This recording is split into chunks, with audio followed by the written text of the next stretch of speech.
I don't know what exactly went wrong, but somewhere down the line something went wrong, and he expressed that he wasn't happy.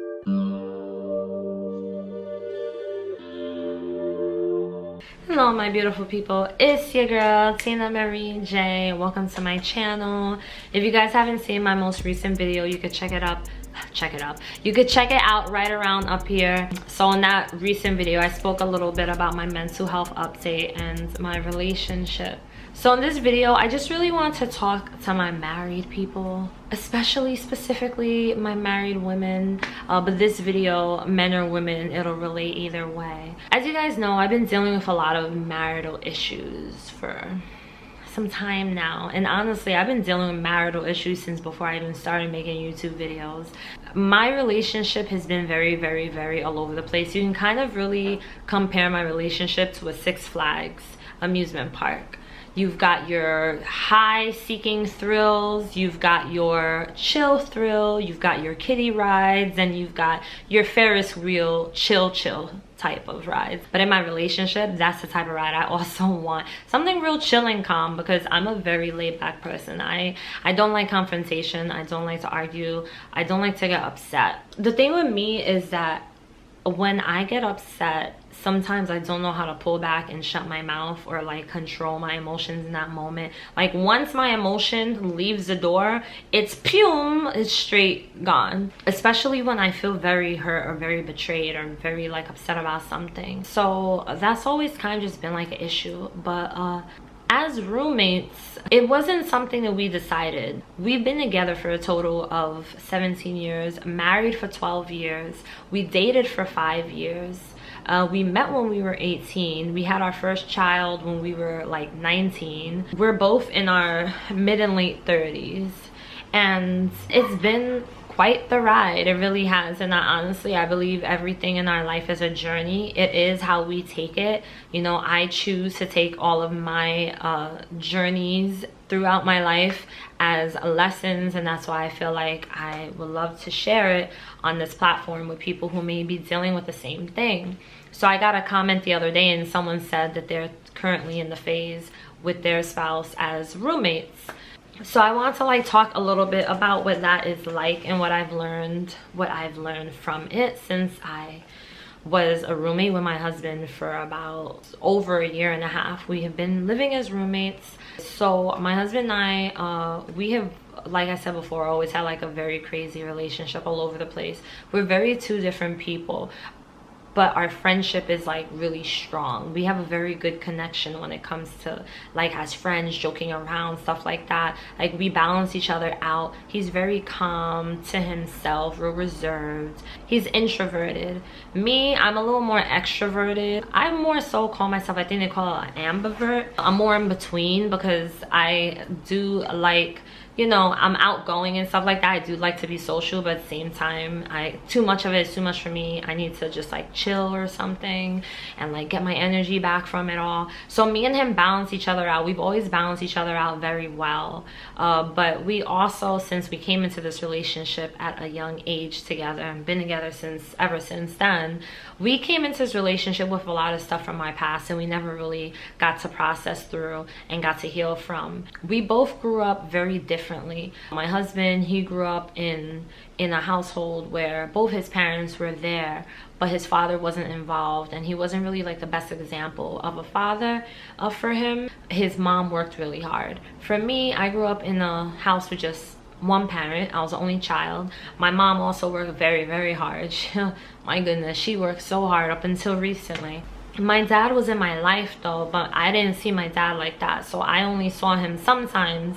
So it wasn't like that whole family unit that I always wanted. So I did grow up dealing with feelings of inadequacy and feeling like I'm just not enough. That combined, it just kind of made it difficult for us to have a relationship of maturity and real compassion for each other, because we didn't really understand each other. We just kind of got into this thing not knowing what we was doing, but we really fell for each other, and we did help each other in a lot of ways, help each other grow and things like that. We learned a lot from each other over the years. So in 2019, my husband had left Christianity. So if you watch my channel, you know all about my backstory of me being a part of a Christian cult and leaving Christianity. I had left Christianity Christianity in 2017. During the 2 years that my husband was still a Christian and I was not, it was very difficult because we didn't get along. He didn't approve of me, my lifestyle, and my choices, nothing. He wasn't happy with it. He wanted to raise our family in church, in Christianity, in the faith. Though I wasn't against it, I just was like, I'll support you and we could raise our kids that way, but that's not who I am. So that was difficult because he felt like I was switching up on him. And that's another thing, is that when you get married, you know, you got to understand, I had to learn the hard way and the long way that when you get married, you're still your own individual person, but you're not going to be that same person. The person you're marrying today is not going to be the same person 5, 10, 15, 20 years from now. They're going to be a totally different person because you're going through different life experiences during the time that you're together. You're changing and you're developing and you're evolving, you're growing, and you have every right to do so, and you cannot stop yourself from doing that. And you also don't want to stop the other person from doing it for themselves. You don't want to cause them to be stagnant in any area of their life. You want people to grow, even if that means they're growing apart from you. You want to let it happen because it could be something that could help you, and that was something I never knew and I didn't know. So in 2019, like I said, we started to do better. We started to get along. He had left Christianity. I never asked him to. I never cared for him to. I'm very open to allowing everyone and anyone to follow and believe whatever they do, because I personally feel that's all of our rights. I don't know what exactly went wrong, but somewhere down the line something went wrong, and he expressed that he wasn't happy. And my husband, you know, me and him are opposite in the sense where I've always been very expressive with my feelings. I've always been very honest ever since I was a kid, very, very honest on a lot of things. My husband, he's always had a hard time with expressing himself, and kind of always felt uncomfortable with it, or just didn't know how to, because he wasn't really taught how to. So that's something that he had troubles with, and he's recently begun to really work on. Because of that, we're just so opposite in that way. So he tends to hold things and bottle things up, whereas I tend to let it out right then and there. So my husband was not happy. So I felt like, you know what, we've been going through this back and forth for so many years, and I can't seem to figure it out. So I'm just gonna let you to it, and if you don't want it, then you don't want it. After that, we had become roommates, and it wasn't intentional. We really intended for my husband to move in with his mom, and I was gonna stay here with our kids. I didn't really question exactly why he'd stay. I just guess I kind of thought that he just didn't want to be away from the kids, and I did not feel comfortable telling him, take your stuff and get out. You know, it wasn't like anything horrible had happened. We just decided, okay, this is it for us. I'm a very simple person. I want the least amount of issues as possible. I'm not the type to go all ham on you and be like, where's the child support and this, and like, I like to just keep it as chill as possible because I need my sanity and my peace. So the thing is that when you are living as roommates, it doesn't always, it's not like a planned thing all the time. Sometimes, like for us, it happened gradually, that eventually you just get to that point where you stop talking, you stop caring, you stop showing love, and you stop loving. There's no more I love yous, there's no more kisses, there's no more let's talk about this, there's no more you hurt my feelings. It's just like, all right, whatever. You shrug it off, you move on. You get into it, you shrug it off, you move on, and you really don't care, because at the end of the day, at that moment, we were in our minds thinking, we're not staying together anyway, so what's the point? Like, let's just try to live here as peaceful as possible for the sake of our family, and because we don't want that type of toxicity around our kids. So I personally had gotten to a place where I just didn't care anymore. I didn't care to try, I didn't care to care. I just wanted it to be over and done with. I didn't want to have to continue to go through this back and forth, this up and down. It's just so exhausting, and you want to get to a point in your life where you're just happy and you're just enjoying life already. So we went through all of that, and during 2020, I really was to myself a lot of 2020, and I mean completely to myself. Like, I wasn't even hanging out with people or nothing like that, and I enjoyed it because I was able to really reflect heavy, not just on what I want in life, but on myself and what I want to change, and like, what is there about me? If I leave this relationship I've been in for so long, I want to be able to take the time to myself, to love myself, to get myself to a place where I can allow someone else to love me, and I can love that person, and I can have a successful relationship. I think he also has some time of reflection as well. He definitely has changed ever since. He's not the same person that he was before, and I'm not the same person that I was before neither.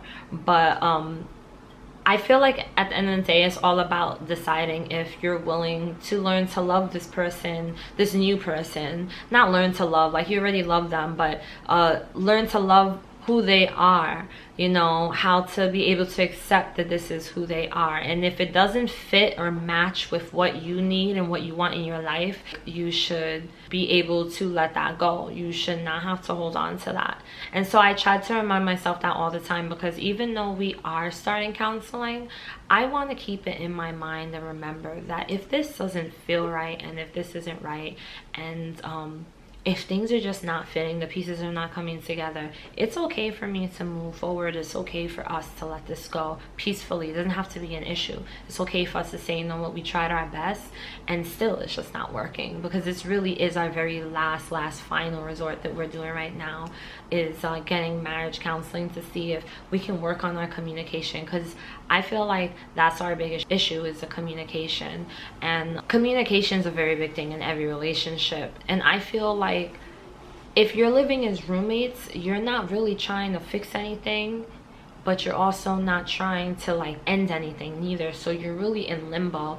And I got to a place where I didn't want to be in limbo anymore. I was tired of being in limbo. And I guess with my mom getting sick and everything, it just made me look at life like, wow, like really, really, really different. So yes, it is tough being in a roommate situation, and I'm not gonna say that it's a process, that it takes time, because being in a roommate situation, you are stuck. If you feel like you're stuck, I'm gonna tell you right now, you kind of are. And not stuck in a way where you're trapped. You're not trapped. When you're trapped, that means you can't get out at all. No matter what, you're trapped in there. Someone has to let you out. No, but when you're stuck, you can get out. You just got to figure out how. So I think in a roommate situation, in a marriage, you are stuck because you are not trying to progress, but you're also not trying to leave it alone neither. You know what I'm saying? Like, you're not getting help, but you're also not saying, you know what, this is a deadline, this is what we're gonna do. That way we could fully physically separate. So the reason why I personally wouldn't recommend anyone to have a roommate situation with their spouse, even if it's for financial reasons, like if you really could try your best not to, then please, I tell you, don't do it, is because it can come with a lot. You're still physically living with this person. So even if you do decide that you guys are gonna go separate ways emotionally, and you're free to see other people like as if you were not living together, even if the person only comes by on the weekends. Like in my husband's case, he wasn't here every single day, so I slept by myself alone most of the time. Like, he really wasn't here all the time. Even then, you just never know how these things could come up. If you guys do end up later on deciding that you want to try to make it work, you know, how is that going to work if you're both dealing with two separate people? Like, how is it going to work? Also, you should really ask yourself, if I really am over this, then would I still be here? If it's not financial, then what is it? I mean, if there's any other option. In our case, there was another option, but like I said, I don't think he really wanted to leave. I know that as a man, to have to leave, it's difficult because you have to leave your home, your kids, the dog. It's difficult. You have to leave and you have to find something new. And then if you're the breadwinner, then it's even more because everything's on you financially. That's just something that I would really think about. It's just something I've learned from my own personal experience with it. I don't know, let me know down below if you've ever had any experiences in your relationship where you became roommates, or where you felt like you were really trapped or you were stuck because you could not get out for whatever reason, or if you decided that you were going to stay together after all. Let me know how that went for you. Thank you so much for watching. If you like this video, give me a thumbs up, and if you enjoy this channel, make sure you subscribe, hit the bell, make sure you set the notification to all. That way you get all of my videos notified. So I'll see you guys in the next video. star, Lil Mariah.